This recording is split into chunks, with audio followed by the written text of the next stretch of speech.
사이다 무비튼. 내 이름은 김하나. 미용 전문학원에 다니고 있다. 아직까지 부모님 집에서 살고 있어서 부모님 곁을 오래 떠나본 경험이 없다.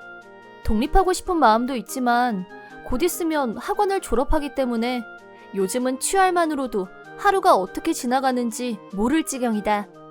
엄마는 내가 어렸을 때부터 슈퍼마켓에서 파트 근무를 해왔고 언제나 집 안팎일로 바쁘게 보내는 분이다.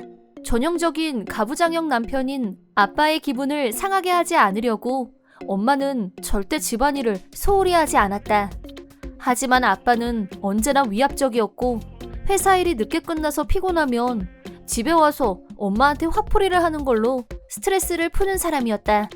당신 왔어요? 오늘도 많이 늦었네? 찌개 데워서 저녁 차릴 거니까 잠시만 기다려요. 저녁 필요 없어. 네? 필요 없다잖아. 피곤해. 씻고 잘 거니까 그런 줄 알아. 그럼 목욕물 받을까요? 글쎄 됐다고. 나는 어려서부터 무서운 아빠보다는 자상한 엄마가 좋았고 엄마를 무시하는 듯한 아빠가 싫었다. 엄마가 애써 준비한 저녁도 마다하고 아빠는 자기 방으로 횡하니 들어가 버렸다. 엄마는 그런 아빠의 뒷모습을 쓸쓸한 눈빛으로 바라봤다. 언제나 무시당하기만 하는 엄마를 보는 게 힘들었던 나는 엄마와 둘이 있을 때 아빠에 대한 불만을 털어놨다. 엄마, 요즘 아빠 점점 더 이상해지지 않아? 그러게, 나이 들어가니까 또 그런가? 엄만 정말 이대로 괜찮아? 저렇게 성격 이상한 사람하고 평생 살면서 스트레스도 안 받냐고. 너 아빠한테 그러면 못 써. 회사 일이 힘들어서 그러는 건데 이해해줘야지. 힘들고 피곤한 건 엄마도 마찬가지잖아. 우리 딸, 엄마 걱정도 하고 진짜 다 컸네? 근데 너무 걱정하지 마. 조금 지나면 괜찮아질 거야. 아, 그럼 다행이고. 하지만 아빠의 태도는 날이 갈수록 심해져 갔다. 심지어는 집에 안 들어오는 날도 있었고 연락도 없이 외박하는 날이 점점 늘어났다. 그 이후로 엄마가 좀 뭐라고 하면 아빠는 앞뒤 안 맞는 이유를 대면서 무조건 목소리만 키웠다. 어젠 어떻게 된 거예요? 출장을 가면 간다고 미리 말을 해줘야 걱정을 안 하죠. 어떤 남자가 일일이 집에다 시시콜콜 보고를 해. 등신이라면 모를까? 가족이니까 서로 상대 기분을 생각해야죠. 가족? 쭈구랑 할망구 들여다보면서 날들어 뭔 얘기를 하라는 거야? 뭐라고요? 옆에서 듣고 있던 나는 아빠의 도를 넘는 발언에 더는 참을 수가 없었고 끝내 한마디 하고 말았다. 엄마한테 너무 심한 거 아니에요? 해도 되는 말이 있고 안 되는 말이 있죠. 엄마한테 사과하세요. 이게 어디서 건방지게 함부로 끼어들어? 그럼 엄마가 저렇게 당하는데 저더러 보고만 있으란 거예요? 내 사전에 사과는 없다. 그러더니 아빠는 다시 집을 나갔고 결국 그날도 외박을 했다. 나는 서럽게 우는 엄마 모습을 지켜보는 게 마음이 너무 아팠다. 그럴수록 아빠에 대한 불만과 미움은 커져갔고 좀처럼 용서가 안 됐다. 그러던 어느 날 우연히 우연한 장소에서 경악스러운 장면을 목격하고 말았다. 학원을 마치고 친구와 시내 번화가 노래방을 갔다가 가게 구경도 하고 그러다가 호텔 골목을 지나가게 됐다. 그때 뒷모습이 눈에 익은 남자를 발견했다. 조금 가까이 가서 확인을 해보니 역시 그 남자는 우리 아빠였다. 그리고 옆에는 정장 차림의 젊은 여자가 서 있었다.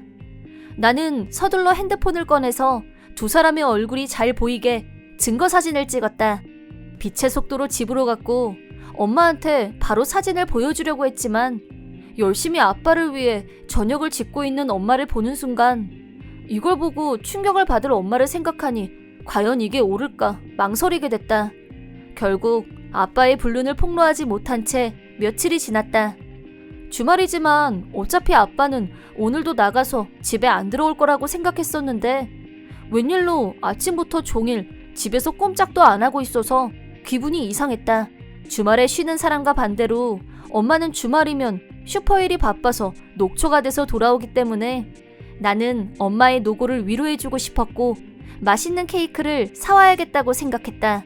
밖에서 시간 좀 때우다가 엄마가 들어오는 시간에 맞춰서 들어올 계획이었다.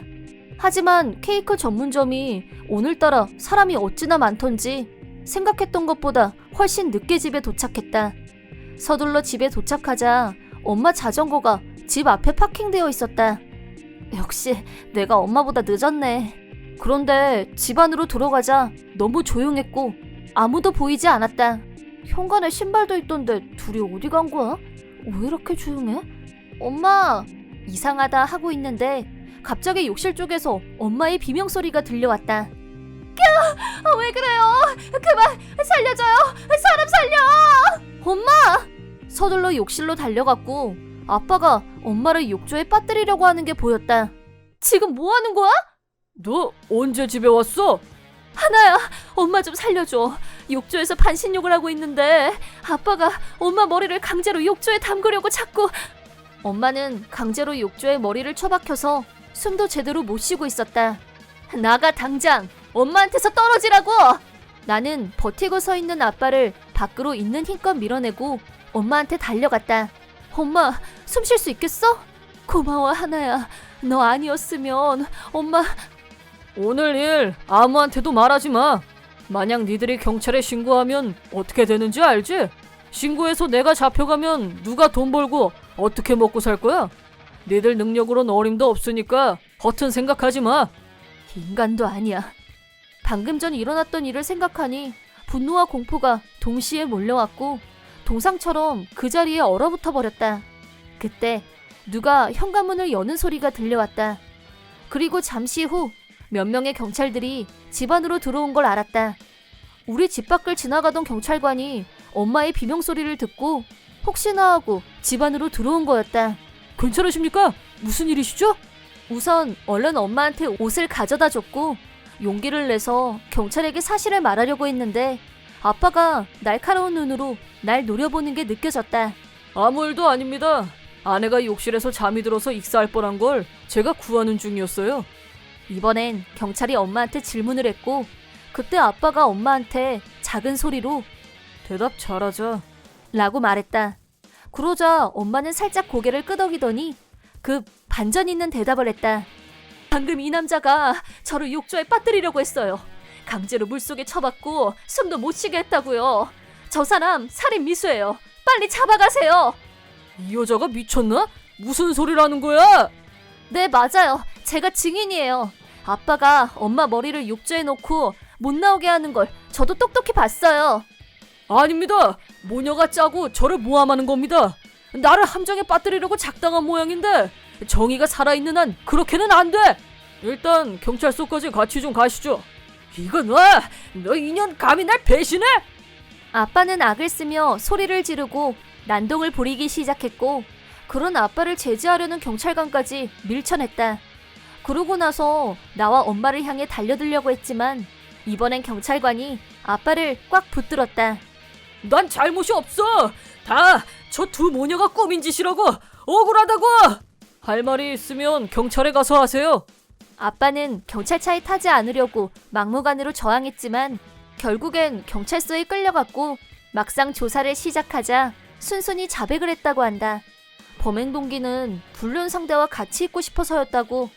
참으로 어이없는 이유였다. 아빠가 체포된 후 나와 엄마는 전보다 평화로운 시간을 보낼 수 있게 됐다. 엄마, 나 엄마한테 미안한 일 있어. 사실 나 전부터 아빠가 바람 피우는 거 알고 있었어. 그랬어? 사실 엄마도 이미 눈치로 알고 있었어. 그게 정말이야? 결정적인 증거 잡으면 그걸 딱 내밀고 멋지게 이혼하자고 먼저 말하려고 했는데 증거가 잘 안 잡히더라고. 증거는 나한테 있어. 내가 호텔 앞에서 목격한 아빠와 불륜녀의 사진을 엄마한테 보여주자 엄마는 깜짝 놀라서 이제 됐다 그런 표정이었다. 그 사진을 증거로 아빠와 불륜 상대에게 고액의 위자료를 청구하는 강한 여자로 변신한 우리 엄마. 아빠한테는 엄마를 살해하려고 한 것에 대한 위자료도 청구됐다. 아빠는 정식으로 기소된 후 직장에서 해고됐고 불륜녀와도 파국을 맞았다. 복역 후에는 우리와도 아예 소식이 끊어졌다. 뻔한 얘기지만 마땅히 갈 곳이 없는 처지다 보니 홈리스가 됐다는 소문이 들리기도 했다. 나는 미용학원을 졸업하고 무사히 취직을 했다. 월급도 꼬박꼬박 잘 받고 엄마를 편안하게 모시고 싶다는 생각에 당분간 독립은 하지 않기로 했다. 엄마는 여전히 슈퍼마켓에서 파트 근무를 하고 있지만 전과는 달리 몸도 마음도 여유 있게 지내고 있다. 그동안 고생했던 만큼 전부 보상받을 때까지 앞으로는 자유롭게 하고 싶은 것만 하면서 행복하게 사셨으면 하고 바랄 뿐이다. 이번 영상은 어떠셨나요? 재밌게 보셨다면 구독, 좋아요에 댓글까지 달아주시면 감사하겠습니다. 그럼 다음 영상에서 만나요.